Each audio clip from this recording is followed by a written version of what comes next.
What if I told you that feeding a hungry stranger is more valuable than impressing heaven itself? What if the greatest act of faith is not in rituals, not in grand gestures, but in simple kindness to someone in need? Today, we explore a powerful Jewish teaching that flips our understanding of goodness upside down.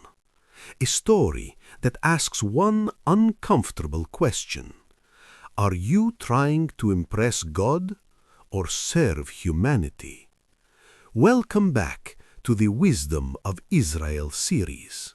In this part 6, we dive into a profound parable. Better feed the poor than entertain the angels. This is not just a story, it is a mirror that reveals what truly matters in a life of faith, compassion, and purpose. There was once a man known for his deep piety and devotion.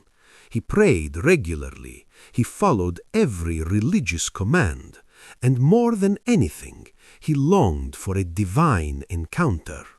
He wanted to host angels, not ordinary guests, not poor travelers, not the forgotten souls of society.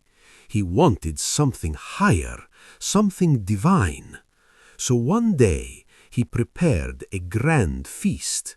His home was spotless, his table was filled with the finest food, everything was perfect. He waited, hoping that angels would come. Hours passed, no angels, but then there was a knock on the door. He opened it and saw a poor, hungry man, dirty, weak, desperate. The man asked for food, but the host hesitated. This feast, he thought, is not for him, this is for angels. So he turned the poor man away. He closed the door and returned to wait. Night fell. No angels came.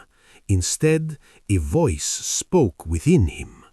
You sought to honor heaven, but you rejected it at your door.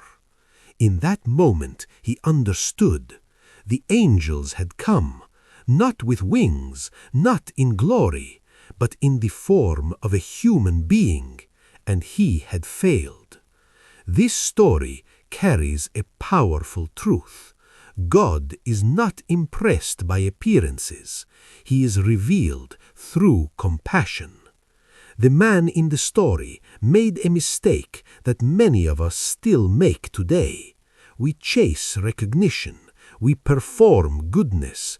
We want our actions to be seen, admired, even rewarded. But true righteousness is quiet. It happens in unseen moments. When you help someone who cannot repay you, when you choose kindness over convenience, when you give without expecting anything in return. The poor man at the door was not a distraction. He was the purpose.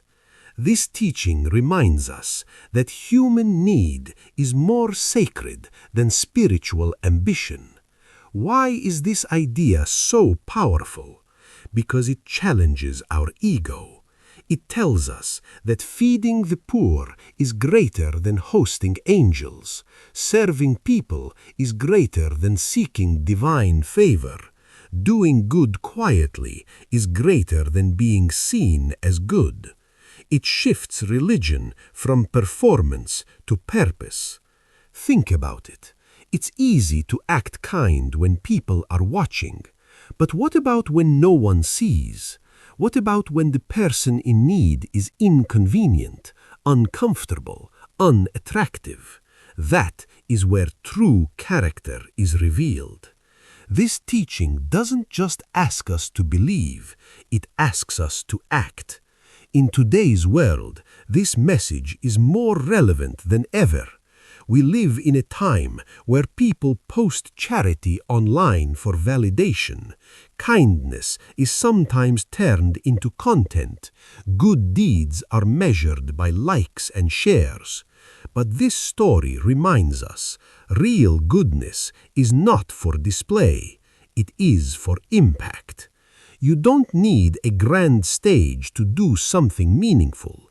Sometimes a meal shared, a kind word, a small act of generosity can carry more value than the most impressive gesture. Because in that moment, you are not trying to impress the world.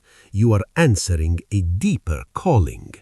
So the next time you have a choice between doing something impressive or doing something compassionate, remember this story.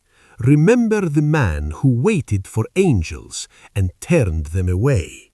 Because sometimes heaven does not arrive in glory, it arrives in need. And how you respond defines everything.